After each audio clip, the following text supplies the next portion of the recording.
Bekuzolile namhlanje ngaphandle kwesikolo samabanga aphakamileyo eBrackenfell, amagosa elaphondo athi axhalabile ngendlela ungquzulwano lwayizolo nokuchaphazela ngayo izifundo kwesasikolo. Abazali bebevutha ngomsindo bangquzulene namalungu e-EFF ebeqhankqalaza ngaphandle eqhankqalazela izitsholo zobuhlanga.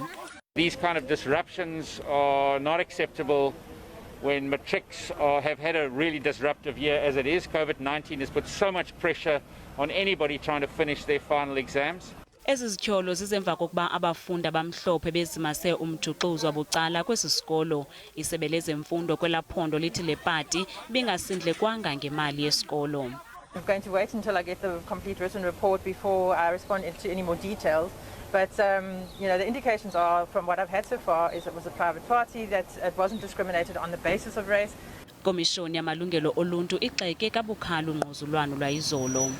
We have initiated our own initiative complaint to investigate the allegations in terms of alleged racism, and also the Commission severely condemns the acts of violence that happened yesterday. Mongameli Ramaphosa uye wamemelela ukuba kwenziwa uphando ngakwizitsholo zobuhlanga kwesisikolo.